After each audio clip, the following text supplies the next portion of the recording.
Guys आज हम लोग बात करेंगे एक्स पोस्ट फैक्टो रिसर्च के बारे में। बहुत इंपॉर्टेंट है और बहुत कम लोगों को अच्छे से समझ में आता है ये।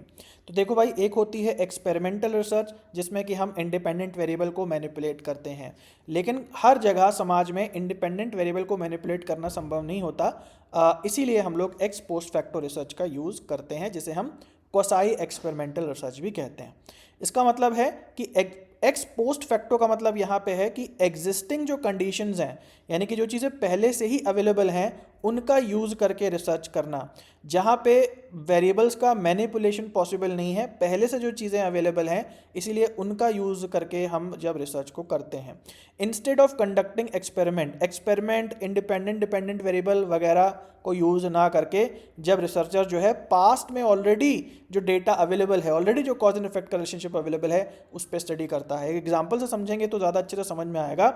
एग्जाम्पल के तौर पे अगर जो रिसर्चर है वो स्टडी करना चाहता है कि स्मोकिंग का लंग्स पे क्या प्रभाव पड़ता है, तो ऐसा तो नहीं कि वो एक्सपेरिमेंट तैयार करेगा और लोगों को सिगरेट पिला पिला के बीमार करेगा और फिर लंग पे क्या प्रभाव पड़ा मापेगा। ऐसा नहीं कर सकता। तो ऐसी जगह पे ऑलरेडी जो लोग सिगरेट पी रहे हैं, स्मोकिंग कर रहे हैं, उनका डेटा कलेक्ट करके वो ये परिणाम एनालिसिस कर सकता है कि भाई जो लोग स्मोक कर रहे हैं उनका लंग पे क्या प्रभाव पड़ रहा है, जो लोग नहीं कर रहे हैं उनका उनके लंग्स पे क्या प्रभाव पड़ रहा है ना। तो this research method is useful in social science, education and health studies. तो इन फील्ड में इन्हें यूज किया जाता है। क्यों? Where experimental manipulation is not possible और एथिकल।